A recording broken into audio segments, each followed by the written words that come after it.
Hoje nós vamos falar sobre o soberano Senhor do tempo. O soberano Senhor do tempo. Na rotina da vida debaixo do sol, uma das coisas mais difíceis, meus irmãos, de administrar e saber lidar é com o tempo. É difícil. Eu sei que todos aqui têm, em certa medida, uma dificuldade com essa questão. O tempo. Isso nos deixa tensos diante de tantas coisas para responder. Não é verdade, meus irmãos? A gente se vê perguntando-se: meu Deus, será que eu vou dar conta com tudo isso? E eu vivo me perguntando a respeito deste dilema. O tempo.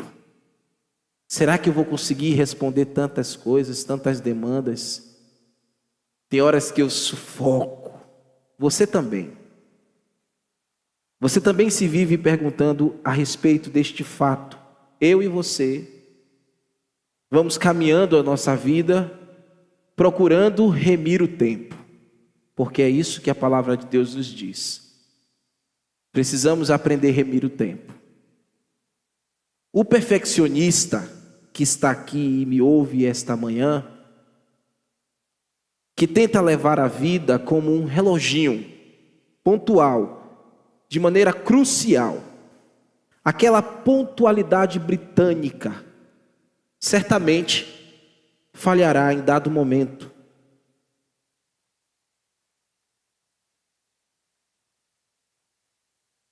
Basta um pequeno descuido e logo as coisas factuais que fogem o nosso controle certamente sobrevirá como um simples engarrafamento.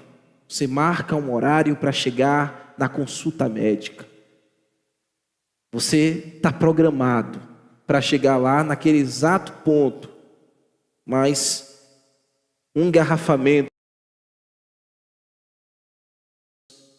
E o engarrafamento está presente em todo o cotidiano, das menores cidades às cidades metrópoles, as grandes metrópoles de nosso país, todos os dias. E ainda assim você vai precisar contar com estas coisas, com infortúnios do cotidiano, meus irmãos, que roubam o nosso precioso tempo. O tempo que você está sentado aqui é um tempo precioso e ele já passou em certo tempo, em certa medida, e não volta mais. Não tem aquele ditado: águas passadas não movem moinho? O que passou não vai voltar. Aquilo que ficou para trás realmente ficou para trás. E você ainda assim vai precisar lidar com tudo isso, muitas vezes ali com o seu tempo bem milimetrado, perfeitamente calculado e categoricamente bem distribuído. Você que é perfeitinho, que busca ter perfeição em tudo, saiba que tudo não está no controle das suas mãos. E mesmo você, aquele que vive empurrando as coisas com a barriga, meio que sem organização para nada, mesmo que acorda e eu vou fazer isso, eu vou fazer aquilo outro, e o tempo vai acontecendo e as coisas vão se desenrolando e você está ali: eu sou do momento, eu sou da hora, até você, nada está no controle de suas mãos. E eu estou dizendo que aquele que é organizado ou aquele que não é tão organizado assim, eu não estou dizendo que isso seja um problema. Isso é uma questão de personalidade, é uma questão de perfil. Claro que a gente precisa buscar o equilíbrio do perfeccionismo ou o equilíbrio daquele que não é tão perfeito assim em questões de termos organizacionais. Estas surpresas, quando chegam, não tem jeito, você vai precisar encontrar um lugar no seu cronômetro, mesmo arranjando tempo para elas. Porque afinal, a vida debaixo do sol, meus irmãos, não para. Como dizia um grande intérprete da nossa música popular brasileira, o nome dele é Agenor Miranda, Araújo Neto, em um dos seus singles, que muitas vezes você ouviu e lá no passado você até curtiu, no seu tempo pregresso, em toda a sua letra, que não tem tanta coisa para se admirar ou para se falar assim, existe uma coisa que ele pontuou com certa verdade, uma verdade poética que ele fez em forma de protesto, música e poesia. Ele escreveu assim: eu vejo o futuro repetir o passado, eu vejo um museu de grandes novidades, o tempo não para.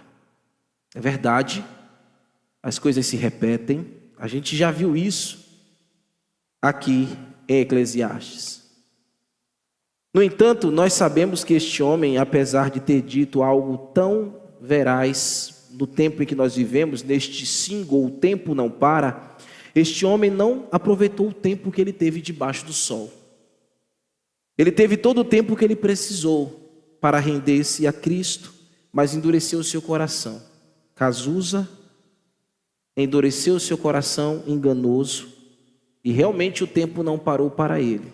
Cazuza, na vaidade da sua vida, provou os prazeres deste mundo, viveu descontroladamente e expirou na sua vaidade. Mas afinal de contas, meus irmãos, o tempo não para mesmo para ninguém.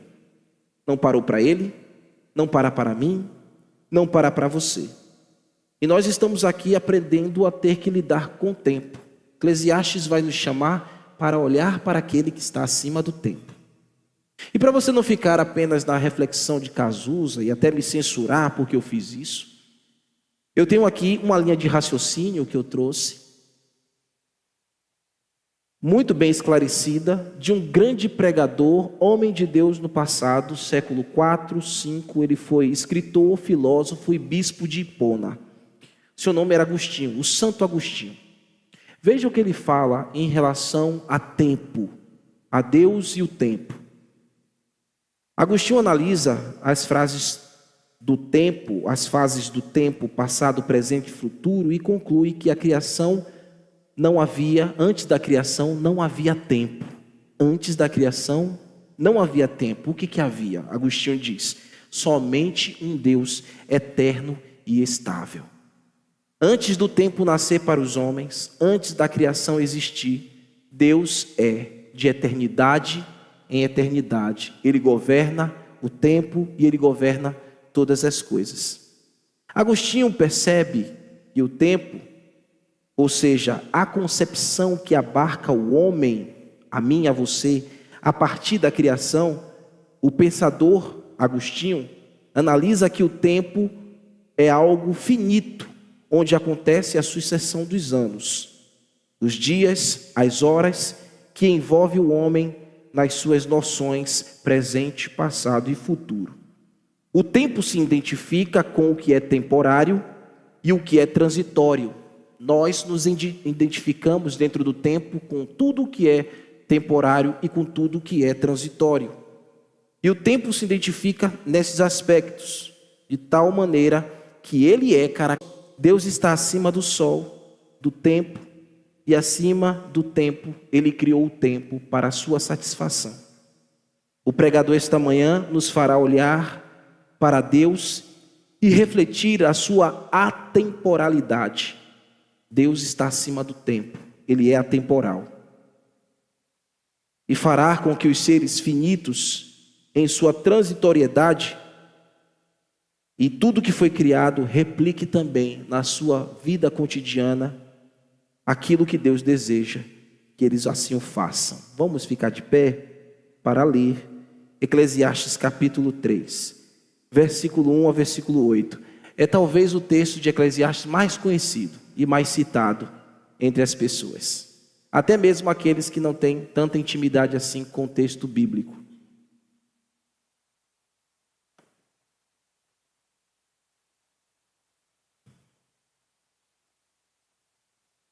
Hoje o nosso sermão vai ser um sermão textual.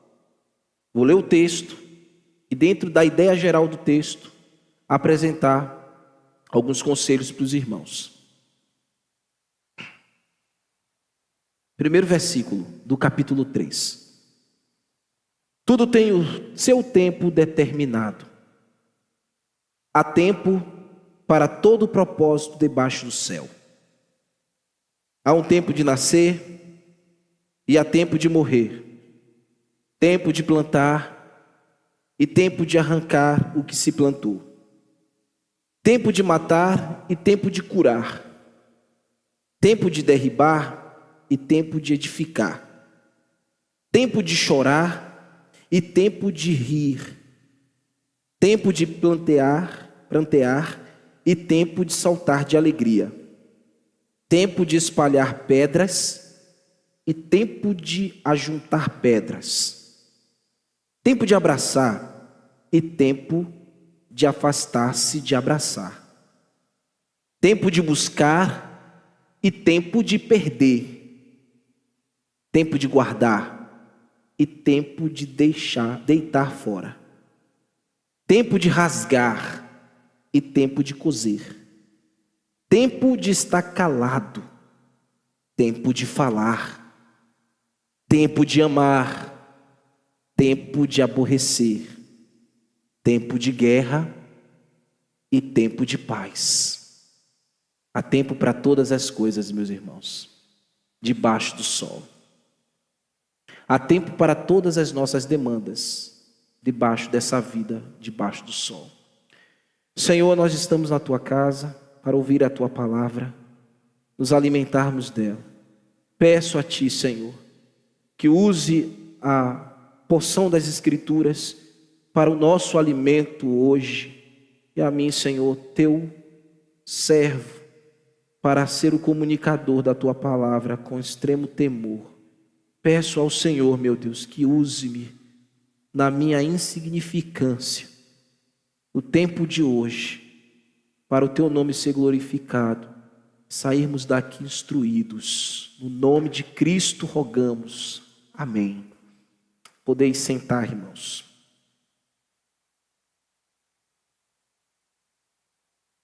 Amados irmãos, a primeira consideração que o sábio pregador quer que façamos quando olhamos esta fração em Eclesiastes no geral, observando este importante tema, tempo em nossa vida, é que há um Deus soberano.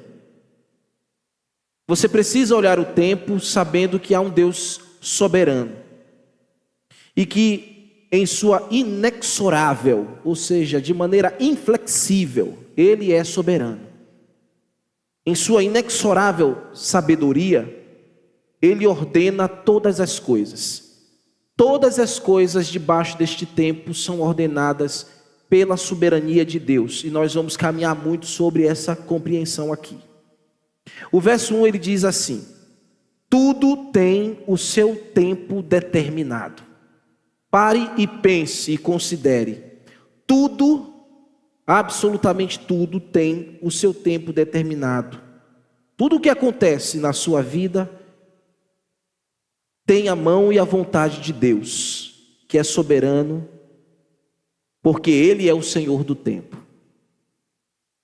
Logo, para interpretar corretamente Eclesiastes 3, que normalmente muitas pessoas citam a partir de uma perspectiva equivocada, onde o homem se move como bem quer ao seu bel prazer, porque, lógico, humanamente falando, se há tempo para tudo, eu posso fazer tudo como eu quero, como me convém. E não é assim, irmãos. Salomão quer que encaremos a vida da seguinte maneira: tudo o que acontece, todos os movimentos que acontecem em nossa vida debaixo do sol, está sobre uma agenda maior. A nossa agenda é pequena, há uma agenda maior e é a agenda de Deus. Foi Ele que escreveu e já determinou. Há tempo para todas as coisas, mas tudo foi determinado por Deus debaixo deste sol. E Ele determinou tudo, meus irmãos, pelo seu eterno e soberano poder. Cada causa na sua vida Cada decisão na sua vida, cada escolha que você vai tomar, que você tomou, que você está tomando, que você irá tomar, tudo foi determinado pelo Senhor do tempo, o soberano.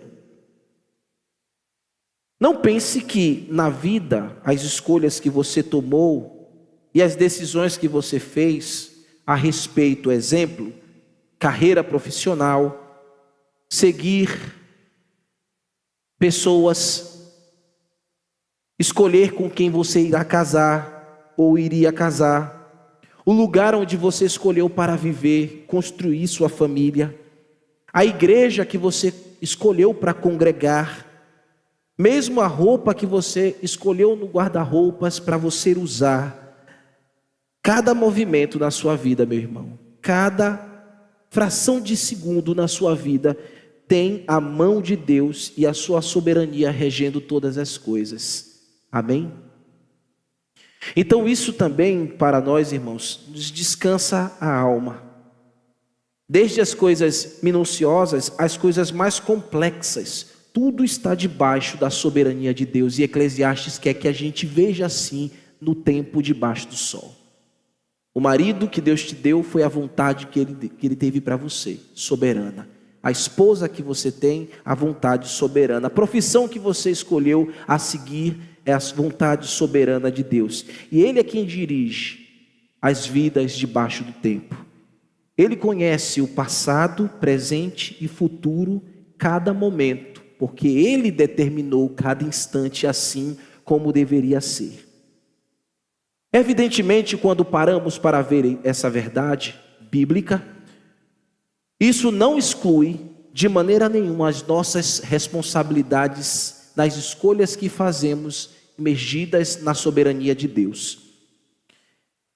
Sobre cada escolha que fazemos, normalmente as pessoas acham que somente aquilo que dá certo, aquilo que é glorioso, que atende às nossas perspectivas ou expectativas, as pessoas normalmente dizem, quando estas coisas corroboram para o certo, para o bem, então foi a vontade de Deus.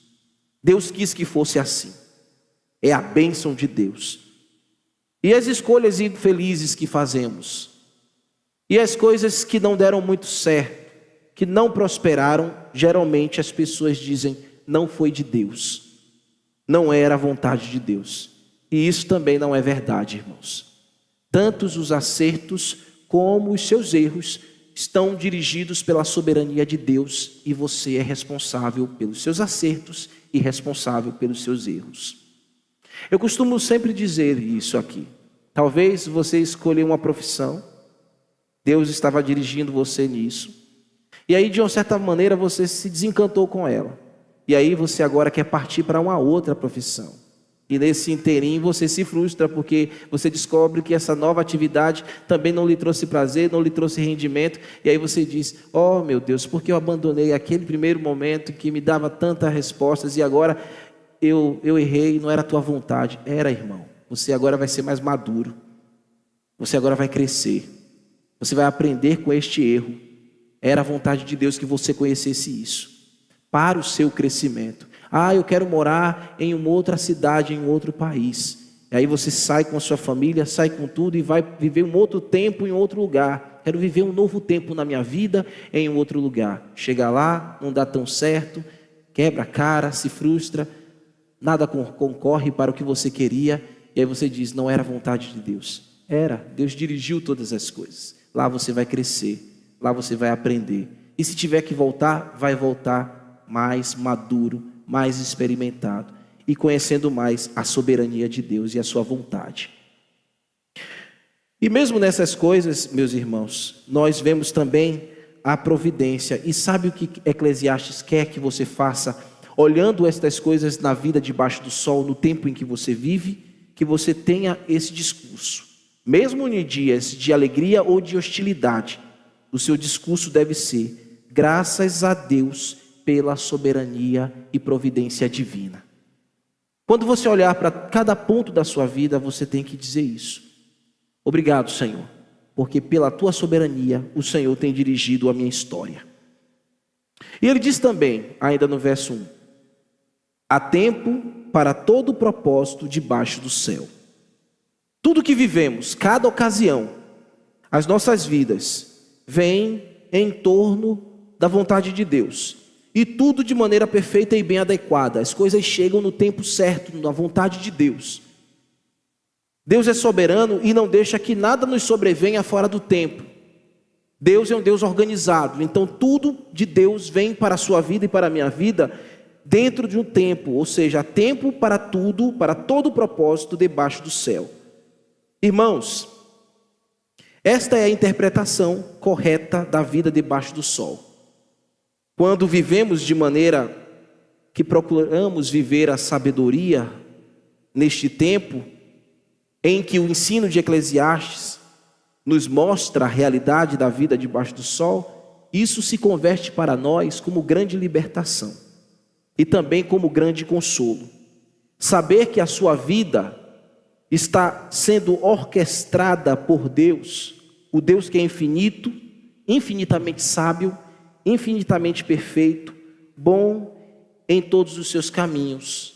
E nisso você vai encontrar deleite em cada ciclo da sua vida. Você vai poder dizer que cada ciclo da sua vida tem a mão do beneplácito de Deus. Amém? Os filhos que Deus te deu, cada um ao seu tempo, tem a mão e o beneplácito de Deus. Agora, meus irmãos, nesse texto, tem algumas características que eu gostaria de mostrar para vocês. E estas características são muito importantes para viver a vida debaixo do sol, compreendendo o tempo de Deus para nós. Primeiro, Salomão, no texto que lemos, ele repete a palavra tempo várias vezes, não é? Depois você vai ler e vai marcar aí em Eclesiastes. E pelo menos em uma versão ao meio da revista atualizada, ele vai usar do versículo 1 ao versículo 28, do versículo 1 ao versículo 8, ele usou a palavra tempo pelo menos 28 vezes. 4 múltiplos de 7. E essa massiva repetição, meus irmãos, aqui no texto, é um recurso literário da poesia hebraica. E isso marca a temática. Ou seja, realmente, o pregador quer falar aqui a respeito de tempo. Salomão está mostrando que a providência de Deus age no tempo.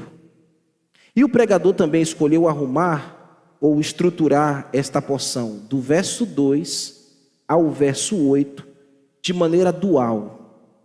Você vai perceber aí no texto, ou você pelo menos percebeu na leitura dele, que Salomão construiu em 2 grupos de 7, de uma ponta a outra, com 14 exemplos pares. Então tem 14 pares, 2 grupos de 7. Ele apresentando o que é ordinário e logo ao lado ele apresenta o que é oposto. Exemplo, põe os olhinhos no texto aí, você vai ver. Tempo de nascer, então é uma coisa ordinária, a vida se nasce. E o oposto do nascimento é o quê? Morrer. A vida tem esses 2 pontos. A vida debaixo do sol, existem o ponto e o contraponto. É isso que Salomão quer que a gente olhe aqui. A nossa vida debaixo do sol tem pontos e contrapontos. E nesse ponto e contraponto da vida, Deus governa. Olha aqui mais alguma coisa interessante que a gente vê nisso. Ele diz que há tempo de morrer, há tempo de nascer, há tempo de morrer. Há tempo de chorar e há tempo de quê? De sorrir. E por que isso é importante para nós no texto, irmãos? Porque na cultura hebraica, o número 7, então, Salomão repetiu a palavra tempo 28 vezes, eu disse, 4 múltiplos de 7. A palavra 7, o número 7 está aí. Ele construiu em 2 pontos, 7, 7, 14, 2 pares de 7, 14, múltiplos do número 7.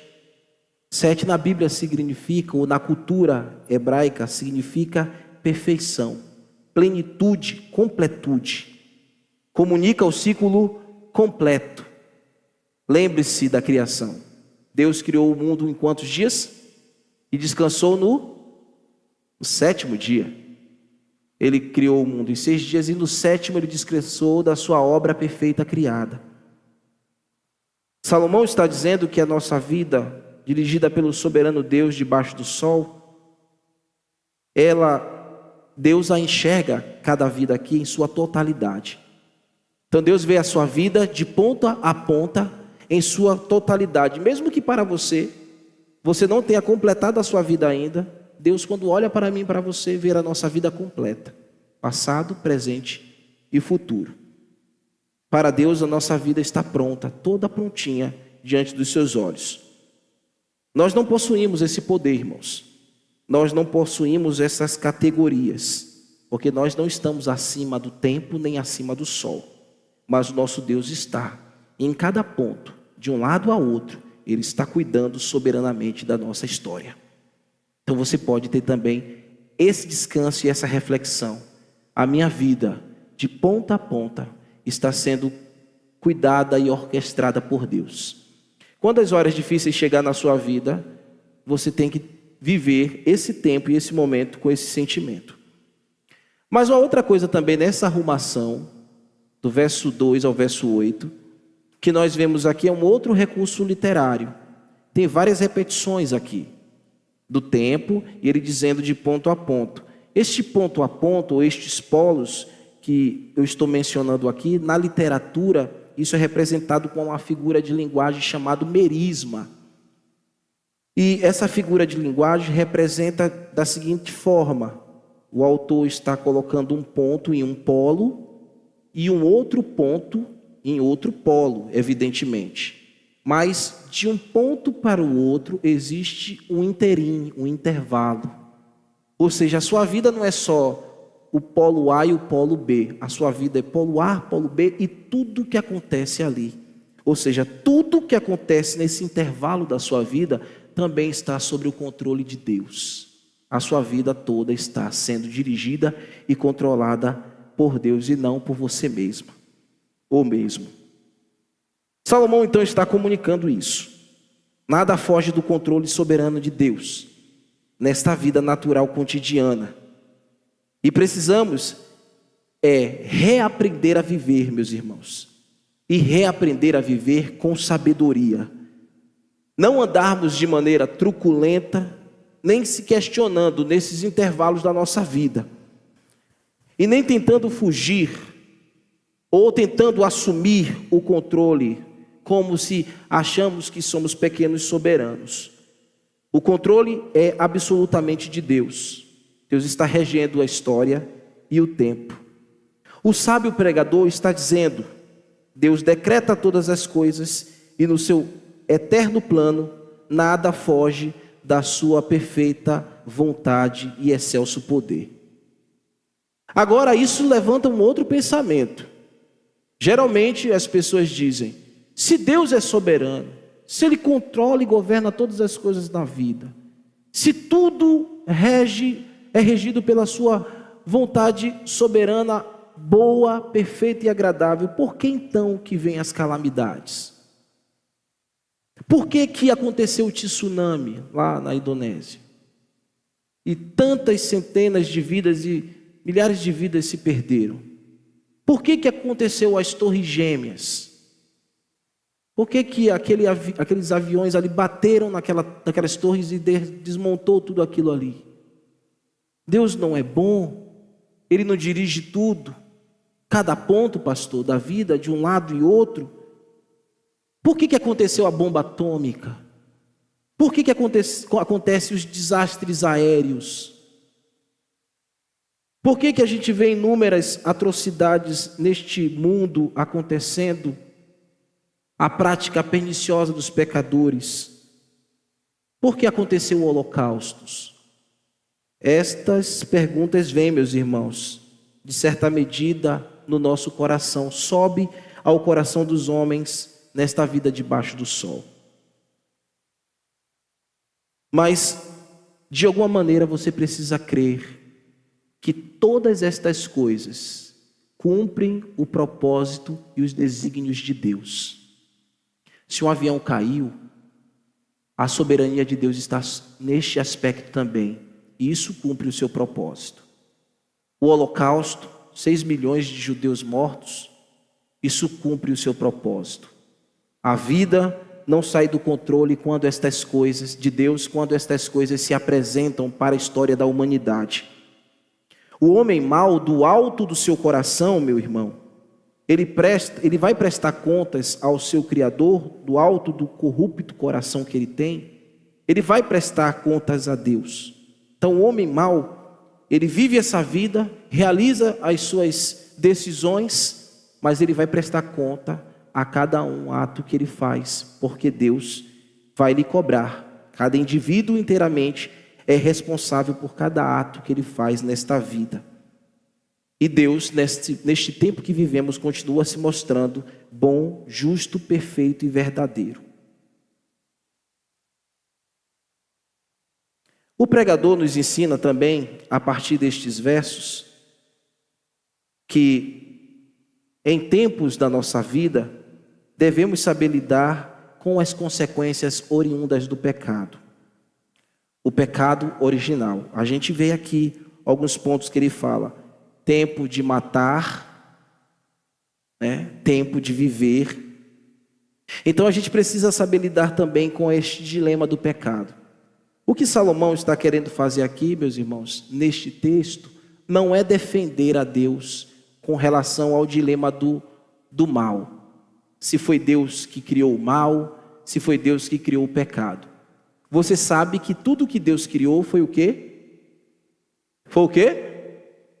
Bom, então me responda, foi Deus que criou o pecado? Foi Deus que criou o mal? Foi ou não foi? Deus é bom, então Deus não cria o mal, Deus não criou o pecado. O pecado e o mal é a ausência do bem, é quando o homem se afasta de Deus, é quando o homem caiu. Então também aqui Salomão está fazendo com que a gente passe a enxergar de maneira mais clara esta questão do pecado original, porque isso e o pecado original é que trouxe ao mundo a luz ao pecado e todas as desordens e todas as calamidades e todas as tragédias que você vê por aí. O pecado maculou a criação, trouxe a morte. Salomão fala aqui de morte. Trouxe aborrecimento. Salomão fala aqui de aborrecimento. Trouxe o desejo de matar. Salomão fala isso aqui. Trouxe o pranto, tristeza, aguda tristeza. Tudo isso vem por causa do pecado que aconteceu debaixo do sol. Aconteceu neste tempo, no tempo da era do homem. Ele também fala dos afastamentos, do distanciamento, solidão. Estas coisas são provenientes do pecado e da queda, meus irmãos. E fala também a respeito dos esforços aplicados que os homens fazem e não tem resultado deles. Quando ele diz, há tempo de ajuntar pedras, é um esforço ali o trabalho. E há tempo de espalhar também. Ou seja, quando não se tem resultado. Devemos saber que esses efeitos danosos na humanidade, que foi maculado pelo pecado, se nós não compreendemos muito bem eles, o que vai acontecer, irmãos? Enquanto você vive debaixo do sol, você vai sucumbir, você vai desesperar, e você vai acabar se associando a estes efeitos, que são tão danosos. E Deus não quer que nós nos afeiçoamos a estes efeitos. E Ele também não quer que vivamos debaixo deste sol, atingidos por este problema, atingidos pelo pecado, e o principal de todos, a queda, que causou o quê? O rompimento. E que rompimento foi esse? O rompimento com o eterno, com aquele que está acima do tempo. Salomão está dizendo aqui também, que se nós não olharmos bem para a questão do pecado, nós estaremos vivendo uma vida debaixo do sol, com um rompimento com o eterno. Mas, louvado seja Deus, pela palavra da verdade pregada pelo pregador Salomão. Nesse mesmo texto ele diz: tudo tem seu tempo determinado. É verdade? O Senhor do tempo, que não nos deixou à deriva, nem à nossa própria sorte, um dia, no tempo determinado, no tempo em que as Escrituras Sagradas chamam de a plenitude dos tempos, o Senhor do tempo saiu da eternidade, entrou no tempo do homem, o nosso tempo debaixo do sol. Então este eterno Criador, o Senhor do tempo, todo soberano, o que ele fez? Ele se vestiu de humanidade. Aquele que é atemporal, o que ele fez? Em um determinado tempo que Deus estabeleceu no seu plano eterno, ele assumiu a temporalidade. Você sabe o que é isso? O ser eterno entrou neste mundo, desceu a este mundo, e a Bíblia diz que isso é a sua humilhação. O Verbo se fez carne, habitou entre nós. Ele saiu da eternidade atemporal e se tornou em um determinado tempo um ser temporal, homem. E foi reconhecido como figura humana. Ele veio a este mundo e mostrou como os homens deste mundo devem viver a vida. Ele saiu da atemporalidade e entrou no tempo do homem para mostrar como eu e você devemos viver nesta vida debaixo do sol. Veio a este mundo, mostrou como nós devemos viver debaixo do sol, neste espaço e tempo, seguindo a sua soberana vontade. Exatamente, Jesus Cristo, quando se tornou homem aqui, o Verbo se fez carne, ele viveu intensamente tudo o que o Pai, desde a eternidade, planejou com que ele vivesse aqui na terra. E é desta mesma maneira que nós devemos viver, irmãos. Exatamente tudo o que Deus determinou para nós que possamos viver. O Senhor do tempo, soberano, Jesus Cristo, Ele mesmo disse um dia, quando Ele esteve aqui entre nós: o Filho do homem vai conforme o que está escrito. Jesus Cristo viveu cada ato da sua vida como homem aqui, seguindo como exatamente estava escrito, como tudo estava declarado por Deus já. A sua vida também segue aquilo que já está escrito no livro de Deus. Davi disse que cada dia, cada momento da sua vida já foi escrito no livro de Deus, cada um dos seus dias, sem que antes ele viesse a existir, para mim e para você.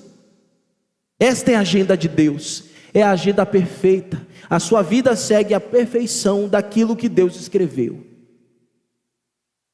Então, ele veio a este mundo e ele viveu. Ele se alegrou, Jesus se alegrou aqui, como você deve se alegrar também. Ele chorou quando ele esteve ali diante da tumba do seu amigo Lázaro. E você também chora nesta vida. O Filho de Deus veio a este mundo, o Senhor do tempo, viveu, se alegrou aqui, chorou como você chora. Ele edificou muitas vidas, ele abraçou todas as crianças que ele pôde abraçar, inclusive adultos também, como você deve criar e se abrir para relacionamentos nessa vida, debaixo deste tempo, e abraçar todos que você possa abraçar, a exemplo como Jesus Cristo viveu em um tempo estabelecido por Deus entre nós. Ele foi odiado também. No tempo em que ele viveu, você também será odiado e perseguido, no tempo da sua vida, pela fé que você tem, pela fé que você defende, mas ele seguiu à risca aquilo que Deus determinou que ele seguisse. Ele foi odiado, ele ajuntou muitas ovelhas ao seu aprisco, aquelas ovelhas que andavam desgarradas, e pela pregação do Evangelho ele conseguiu reunir para si.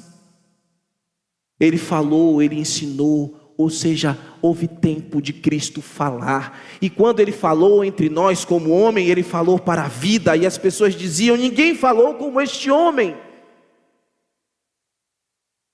Mas também houve tempo em que ele precisou ficar calado. E a Bíblia diz que houve um momento em que ele ficou calado perante os seus acusadores, como uma ovelha muda perante os seus tosqueadores. Ou seja, Jesus Cristo viveu debaixo deste tempo todas as emoções que você vive debaixo do tempo desta vida. Nasceu neste tempo, mas também ele morreu neste tempo. Ele morreu uma morte em uma rude cruz, provando o seu amor, como o apóstolo Pedro disse em sua primeira carta, capítulo 2, versículo 24. Ele diz: levando ele mesmo em seu corpo os nossos pecados sobre o madeiro, para que mortos para o pecado pudéssemos viver para a justiça, e pelas suas feridas fostes sarados. Jesus viveu este mundo e morreu neste mundo para curar as suas feridas. Ele cumpriu no seu próprio corpo, na plenitude dos tempos, a terrível providência soberana de Deus. Você acha que foi um cumprimento fácil a se fazer? Você acha que ele teve uma vida fácil aqui nessa terra? Não, não teve, meu filho.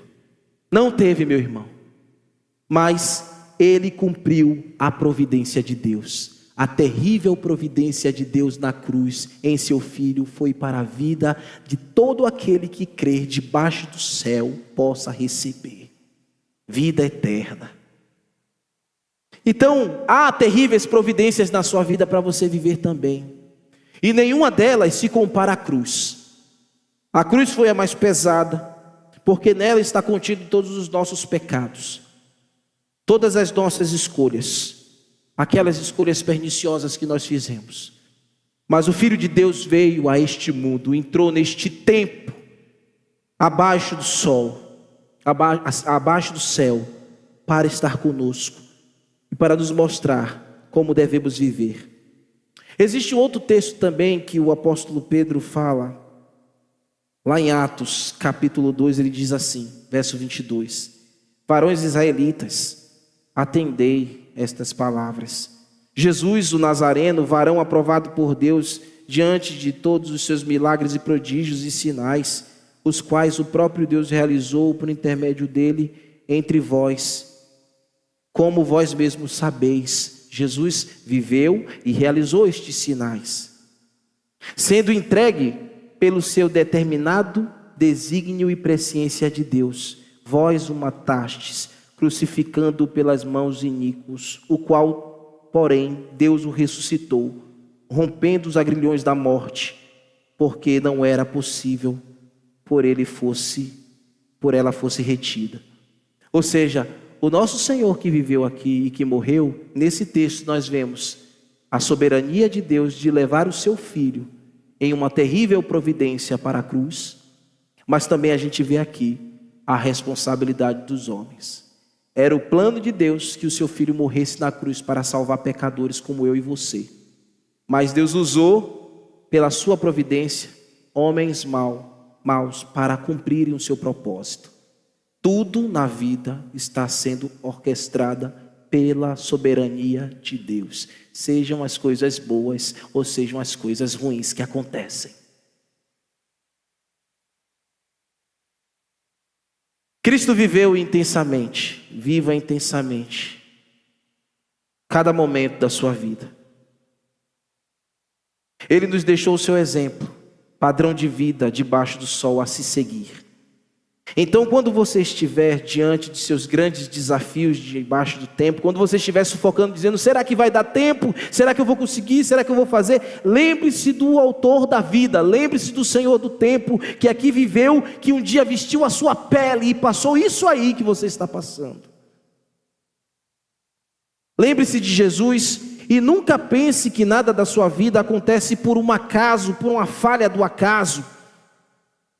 Mesmo o Filho de Deus, nos dias da sua vida, ele cumpriu cabalmente a vontade de Deus. Cumpra você também cabalmente a vontade de Deus, e um dia seja também tão vencedor quanto o Filho de Deus foi vencedor, e é vencedor.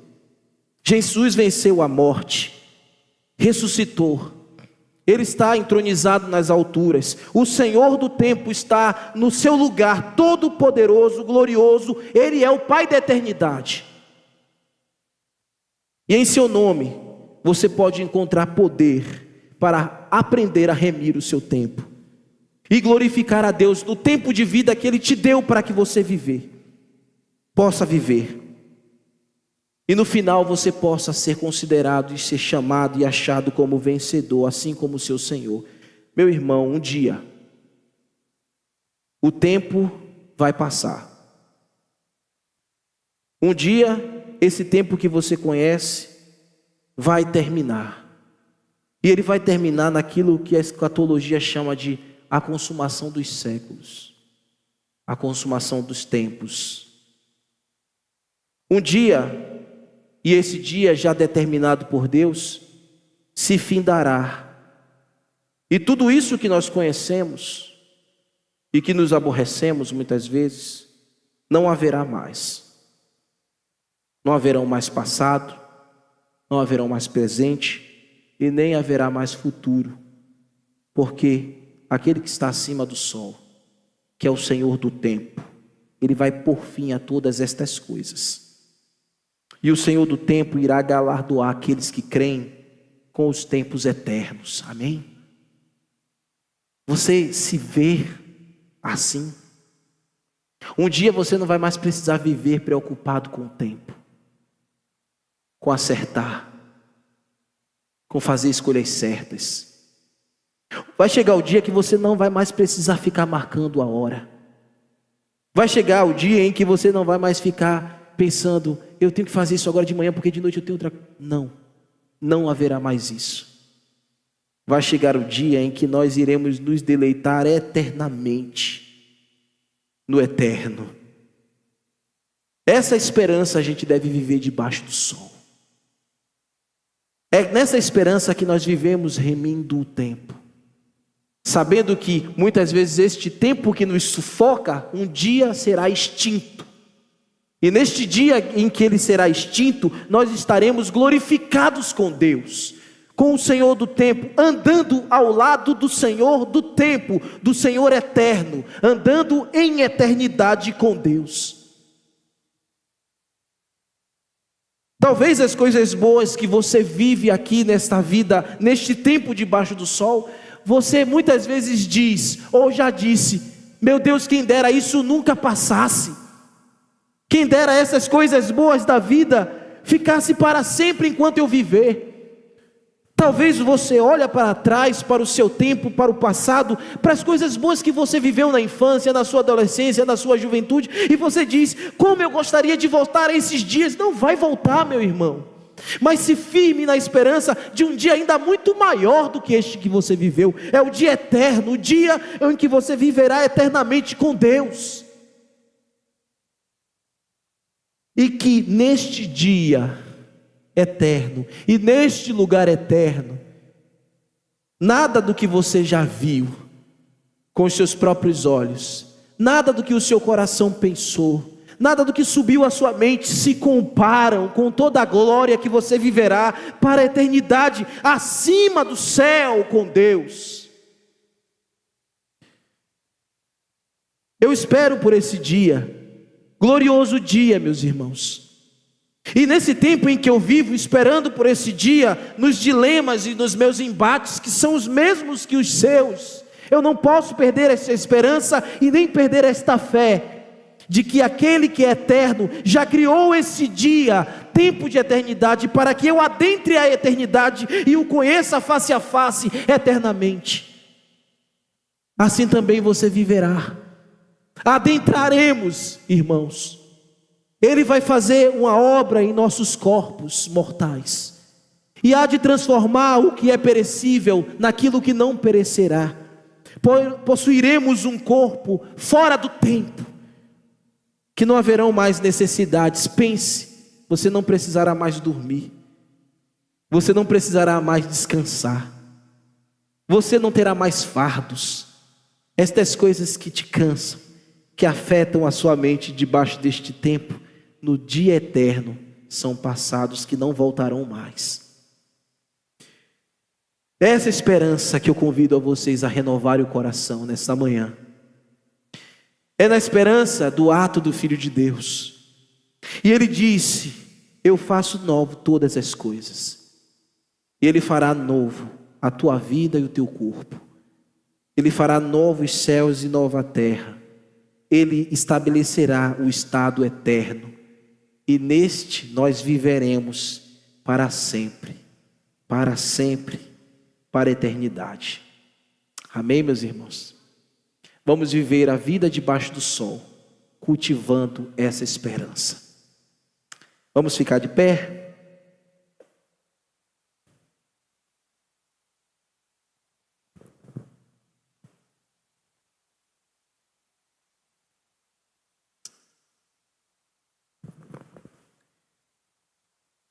Nos ajuda, Senhor, a remir o tempo, aguardando esta esperança gloriosa. Porque tudo que vivemos nesta vida não se compara àquilo que viveremos na eternidade com o Senhor do tempo, dos tempos eternos. Ó Deus, ajuda-nos a considerar que a vida é regida pela Tua soberania, que a Tua providência é presente em cada ato da nossa vida, seja no ponto A, ponto B e este inteirinho, a nossa vida está sendo governada e dirigida pelo Senhor. O Senhor não nos abandonou à nossa própria sorte e ao nosso bel prazer. Enviou o Teu Filho a este mundo para viver as mesmas experiências que nós vivemos, vencer neste mundo e neste tempo e nos convidar a vencer junto com Ele, até o dia em que nos veremos face a face com Ele na eternidade. Ajuda-nos, Senhor, a ver essa vida como Salomão nos pede para ver. Deus é soberano, seu controle é absoluto, nada acontece por acaso. Há tempo para todas as coisas determinadas por Deus, pelo seu soberano poder. E isso, meu Deus, também não exime as nossas responsabilidades, e todas elas estejam cativas à cruz de Cristo. É a minha oração. Leva-nos, Senhor, para esse sentimento e este propósito. Amém. Amém.